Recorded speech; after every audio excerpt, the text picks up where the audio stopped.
Greetings and thanks for joining today. I am super pumped. Chess.com has their holiday Christmas spots back, and I have been counting down the days. And if you've seen some of my other videos, I go through the bots, and this one is very difficult. And some of the other videos I talk about using your pieces together and all that. I'm still going to go over a lot of chess fundamentals, but I'm going to kind of, if you're battling the Holly 2000, I'm going to assume you already know a lot of that. So, but if you're struggling with Holly 2000, maybe this can help. I can tell you, I had a heck of a time with her. It was, 81 moves. I played the white pieces and did end up in this position. There was only a 2% difference in our performances, so this is a very good match for me. I can tell you, one of the things when I gather strength in chess is I just sit down and go deep in the tank, or at least as much as I can. And so if I had to play this Holly in 20 minutes, there's no way I could beat her. But I spent a little over an hour playing this game. The wife wanted to go to a restaurant, and I sat here at the table and played chess. So I paid the piper, folks. But no. But it was a great game, and we're going to go through it. And there's something in the mid game, or just about to the mid game, that I want to show you that I thought was really unique, and missed an opportunity for potentially being up a piece. So, okay, so here we go. Controlling the center, getting the pieces out. In this situation, I like to develop the knights before the bishops, usually, just because they can get out into the action a little faster than moving pawns around. Okay. And so here, yeah, I thought about that, and I've tried it. It's been a long time since I've done that in this situation. Here, I've gotten into a habit of, I like to kick that pawn out, or I'm sorry, the bishop out with that wing pawn. Okay, and so we got take, and up until, I don't know, a year ago or something, in this situation, I used to take with this pawn, but I like keeping this open for the this file open for the queen. So, okay, so let's keep this going. And I liked, in this situation, I liked putting that pin on that knight, that relative pin. Just go with what you're comfortable with. The beauty of playing with these bots is you can experiment, try new things, see what works for you, what doesn't work. And the key is, there's so much speed chess today. Just slow down and really exercise your chest muscles as you play. That's what I like to do. Okay. And so here's the thing that I wanted to show you, because I've seen chess puzzles with the same pattern, and the computer says that I should not have castled, that I should have went here. And when I first saw that, I was like, whoa, why was that a mistake? What was going on? And so what the computer was wanting to do was come here, but I didn't know that the bishop was going to come here. But okay, whatever. One thing about playing the bot is, it's a lot of fun. You can learn. But okay, so the bishop comes here. Here's the big takeaway from this pattern, and I've seen it in chess puzzles before too. It threatens my queen, and I come up here and take the knight, and at the same time threaten my opponent, Holly's queen. So now we're both in the same scenario. The difference is I'm taking out a piece and to get in the same situation. So Holly takes my queen. I take my opponent's queen. Okay, let's just assume they come over and take out my bishop. I take out their bishop. So all things equal, except I'm up one minor piece, because my side of the situation, I start off by taking a knight. And so I played it all out in different ways, and that's what the computer was wanting me to go for. I'm sorry for all these arrows. I know it's a little complex, but if you pause and kind of see, what was going on there. So, okay.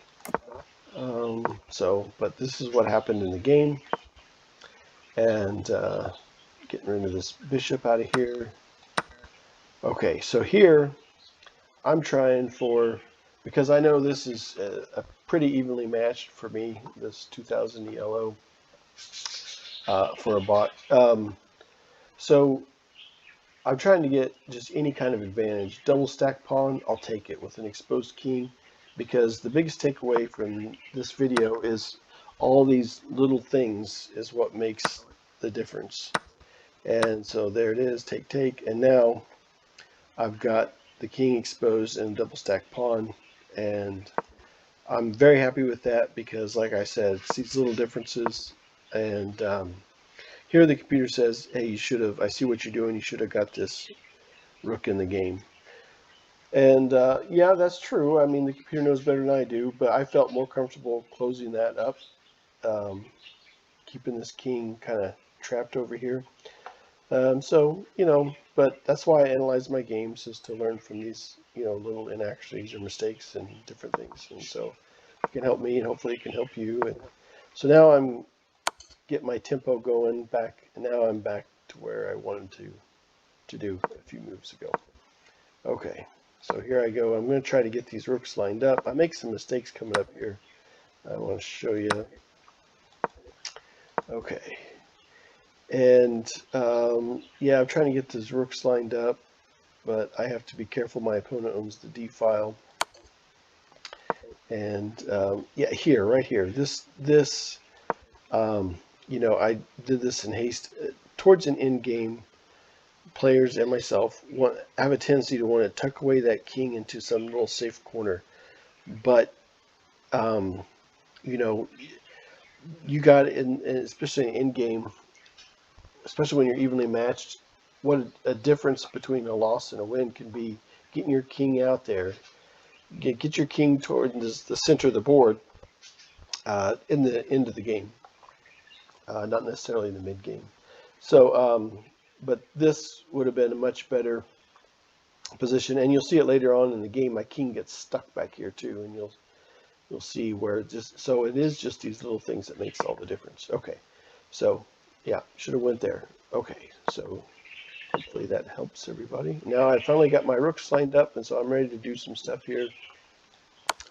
And let's get it going. So there's check, and it's, you know, I'm not going to be able to pull off a mate.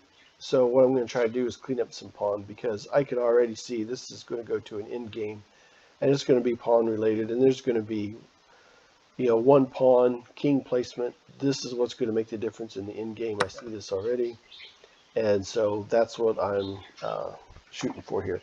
Now here I realize, and I analyze this. Yeah, I should have brought my rook here, you know, then it takes, and then I got my pawn structure back instead of this doubled stack pawn. And then I'm still threatening the knight, but, you know, it is defended. But, okay, usually a bishop is a little better at the end game, and than a knight. Unless there's pawns all over the board, then a knight can hop around a little better. Okay, so again, this is a similar situation. You know, I can come up here and I can do stuff, but it's not really going to go anywhere a whole lot. You know, the computer says, yeah, you should have come here, take, and then get your pawn structure back. The reason why I went up here is because of pigs on the 7. As you know, you get your rooks lined up on that 7th rank, and they can just swing back and forth, and nothing can stop them, and they can just eat anything that gets in their way. And so that's what I'm going for. I do have to be very careful about this. Again, I got my king tucked away. I wish he was out a little bit. Not in the danger zone, but he's just, you know, he slows down the development, or not the development, but the activity that I could do with this rook. And so, as you'll see as the game progresses. Okay, so this I want to bring to your attention because I actually have missed chess puzzles. I've been doing a lot of puzzles lately, and now I'm getting back to these bots. I was so excited with these holiday bots. And so let's take a look at this. And the thing is I could have gone here and then forced to move and then take this pawn. Nothing is more frustrating in chess is when the only moves that you get to make are forced moves from your opponent. And it's hard to get anything going when that happens, and I have to be careful. I'm not sitting that safe just yet. I could be the one that's constantly getting the force move thrown on me, so I have to be careful. So, okay. So, yeah, and so, same situation here, just could have made a force move or something, but just decided to clean up some pawns, and I'm about to lose some on my own. Now, here's where I talk about these little differences. If you remember, I put my king in this corner, and I said later on it just gets kind of trapped back there. And unfortunately, that's exactly what's happened. And now my opponent has rooks lined up on their 7th, which would be my 2nd rank. And I'm forced to keep this rook here because if I move this rook somewhere, now I'm the one that's getting kicked around. So here, get those arrows off there. If my opponent takes, then I take. And then if it takes again, then I take. And then we go into the end game. I have one rook, my opponent doesn't. And I know I'm going through this pretty fast, but there's 81 moves, and so I normally make quicker videos than this, so I'm trying to keep it going. So, okay. But most of you, I'm sure, understand what I mean about this position and how this is kind of married to the G file because of this situation. And I analyze this. Computer said that had a missed win, but I don't think it means win the game. If I'm wrong about that, somebody help me and post a comment on what I've missed there. But I assumed it meant like missed material or something. But anyway, yeah, because ideally, okay, let's take a look at something real quick that might help everybody. It helps me too. Ideally, I'd love to come out here with this rook and then swing up and it's mate. Okay, but I can't do that because I can't abandon this position right here. And maybe, if I would have had better king placement a few moves back, I could have done something like that. So it is these little differences, especially when you're evenly matched. Okay, so I don't want to dwell on that forever. Let's keep moving forward. There's check, but it doesn't really go anywhere. So I got my rooks lined up on the file instead of a rank now. I'm trying to change tactics, and Holly's given the king an escape route. As you could see, this would have been mate, but yeah, at 2,000, hey, she's not having it. She's not going to fall for that. And one thing I try not to do is play hope chest. Hope chest. Don't sit there and be like, well, gee, I hope my opponent doesn't see that. This is mate and 1. You should always assume that your opponent does see it and start thinking in the back of your mind what else you want to do. So, okay. So, I know that this is definitely coming down to an end game, and it's going to be about pawns. So, I know that there's an exchange coming because Holly's 2,000, not 200.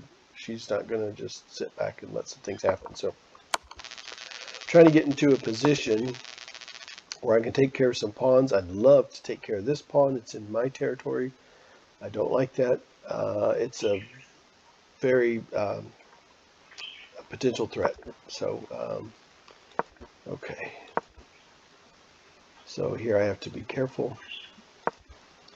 And if I step off this G file, it better be for a check. So now I did lose a pawn here, but I'm about to even the numbers back out again. Okay, so there it is.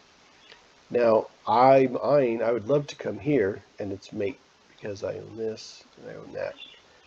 But Holly isn't having it. She sees that too, and so now she's got it protected, and it's just going to end up if I go here, this goes here, and then if I go there and there, it's just an exchange. And I've still got a lot of pawns to clean up. So let's see if I can keep this going a little bit longer and get rid of some of them pawns before we get into, the end game, I guess you could say.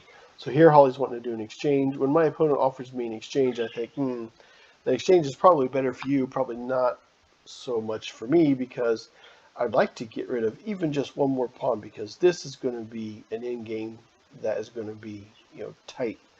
And so I come up with a plan to, and there it is, get rid of at least one more pawn before I do any kind of an exchange. So now I'm ready to do an exchange, and there it is. Okay, so I know I kind of threw all that out very fast, but I think, you know, if you rewind a little bit, and you can kind of see what I meant about getting rid of a few more pawns. So now I've got 4 pawn against 1. We both have rook. I don't like that this pawn is in my territory. I came here. I thought about coming here, but I like this position because it cuts off the king.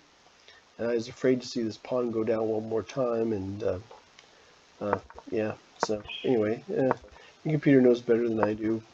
So I try to learn from that. Here I start throwing out a threat of, you know, promoting this. And so I want the king to abandon this square because I got to do something about this pawn. So, okay, so here, yeah, I mean, I think I focus a little too much on this pawn and it throws me off. I'm very nervous about this. Look, I'm about to get a queen. You know, I could have come here and stopped this rook from taking this pawn and getting underneath my pawn. When you're trying to promote a pawn, it's best to have a major piece under the pawn as you promote it. Unfortunately, I'm on the top and there's nothing I could really do about it now. One strength that I have is I have a pawn over here. So, and this rook is going to be very, very busy. But I should have brought my king over there for sure. Okay, but that's not what happened, so let's keep it going. Yep, same situation here. I'm so focused on this pawn. This is a total blunder on my part. Should have started working towards this rook a little bit. You know, just to help me get one of these pawns promoted, just so I don't get kicked around, which is obviously what's going to happen. So that's why it was just a mistake on my part. Okay, so I'm bouncing around and check, and there's a pretty serious threat. Finally, I'm able to do that. Get out of a little hot water here. Okay, get that bit of unpleasantness behind us. And there's my promotion. And take. Okay. So here, I'm just cutting off the king. You know. So now I need to pick up this pawn. That was pesky pawn that's been causing me so many problems. Now, here at this point, I like to think of this as just building a box for my opponent, and we're going to box her in, sorry. And so I'm just cutting off the king here at this point. But remember, one piece by itself can't do a whole lot. Had an opportunity to make the box a little smaller, totally took it. And got to get the king in the action, and so that's what we're doing. Okay. And now we got the box a lot smaller because I own all this in red. And so we're just going to keep making this box smaller and smaller. Okay, and so now you can see what I mean. And so getting this smaller and smaller. And here, this was a goof on my part. I should have went here, obviously. Yeah, I don't know why I went there. It was just a mistake. And you know, at 2000 ELO, I need to sharpen up my game a little bit and watch for these little things, because that's what makes the difference. And so, okay, make sure now. Holly is trying desperately to shoot for a stalemate, and I can't tell you how many end games I've been in where I should have won, and I screwed up and go into a stalemate. And so I'll try to avoid that. So there's still plenty of squares, and so let's go here. And now my king owns these squares, and I've still given my opponent squares to go to, and there it is. And so I hop down now with the rook. I'll own all this, and so that'll be mate. And there it is. So, you know, the biggest takeaway from this that I have for my audience and for myself is, especially when it's an evenly matched, take your time, you know, set it up to where if you're pushing yourself, set it up to where you have more than 20 minutes. Allow yourself an hour, 2 hours. I've played games against bots where I love it, and I'll set it up to 2200 or whatever. Just give myself 4 hours to play the game, and uh, you know, look for the little things. That's what makes the difference. That's the biggest takeaway. I'm sorry I rambled my big fat mouth a little bit too much there, but the biggest takeaway is those little things, king placement. You saw what a big difference that made when I was down here on the second rank. That king placement made all the difference in the world. Luckily, I was able to overcome it, but it would have been a lot smoother if I would have put a better king placement. And taking out those pawns before we do the exchange. That one pawn that was sitting over here on h4, that could have made all the difference between a win and a loss. So biggest takeaway, look for all those little things. Hey, thanks a lot for watching. I'm going to play Holly a few more times, and I'll record my videos and post them out there. And I hope they help. They help me. So have a great day, and thanks a lot.